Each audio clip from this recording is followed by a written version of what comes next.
So guys આજે તો ગામમાં હાવ સુમસાન છે મારું તો મને બહાર બેઠો હતો મારા કાકાની હોટલે તો મને એવો કંટાળો અને વચમાં એવો વિચાર કે હું મારા મામાની વાડી આટો મારતા હોઉં તો ફાઇનલી ગાઈસ આ છે રસ્તો વાડીનો જ્યાં આવેલી વાડીનો રસ્તો શરૂ થાય છે ત્યાં ગેટ પહોંચી પણ ગયો છું અને આવ ધીમે ધીમે હાલવા લાગ્યો છું અને વાડીનો રસ્તો ચડી ગયો છું.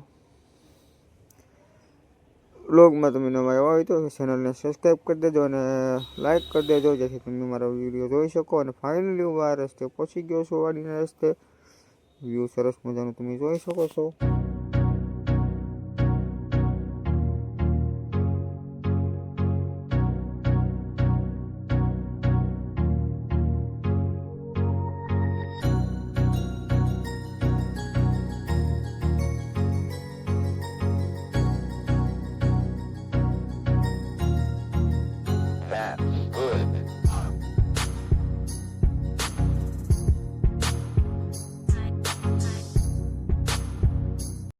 તો આગળ જતા મને સામે ગોર મળી ગયો છે અને આગળ બકરી પણ છે અને બકરી જોઈ શકો છો કાળી ને થોડીને અમારા ગામની બકરી છે. અમારા ગામનું નજીકમાં પાદરે આવેલું છે બીજું ગામ જ્યાં ગોવાળીની બકરી લઈને અમારા ગામમાં સારવા માટે આવે છે. આ જોઈ શકો છો કાળી બકરી. તો હવે તમારો આગળ વધતા મેં જોયું તો સામે એક બકરી પણ છે એ મારે સામે હલાવે છે. વહેં રહી ગઈ હતી અને લંગડી છે એક પગથી જે ચાલી નથી શકતી. તો ફાઇનલી હવે આ બકરી પણ વહી ગઈ છે. 100 ક્યુટ બકરી હતી. તો ફાઇનલી ધીમે ધીમે આગળ વધું છું મારા મામાની ખેતરની તરફ.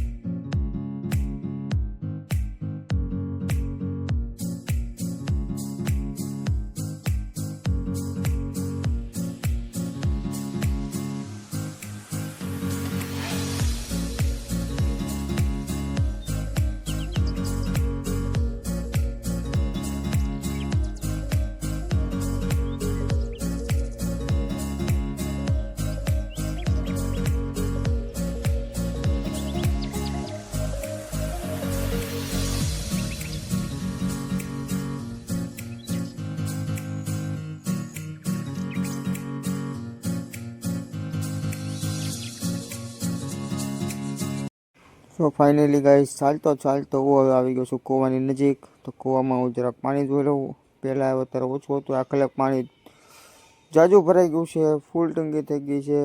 જોઈ શકો છો તમે હાથથી પણ પાણીને ટચ કરશો તો પાણી ટચ થઈ જશે તમારો હાથ, એટલું પાણી ફૂલ ભરાઈ ગયું છે કૂવામાં. તો હવે હું આગળ વધું છું.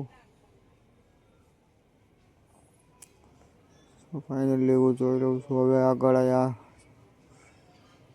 તો જરાક ખડકી પણ બંધ છે તો જરાક પાણી પી લઉં અંદર થઈને. તો આ છે અમારું દેશી માટલું. તમારા ભાઈ પાણી પીને નીકળી ગયો બારો. અને હવે તમારા ભાઈ ધીમે ધીમે જોઈ શકો છો આ કયું પ્રાણી છે, ડોલકાકડો.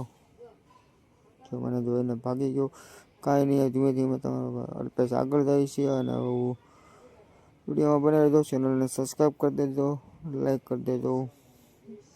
તો આગળ મારા મામાનો ઉભેલા છે, કામ કરતા હોય એવું લાગે છે. કાંઈ નહીં, એની પાસે જઈને તમને બતાવીશું.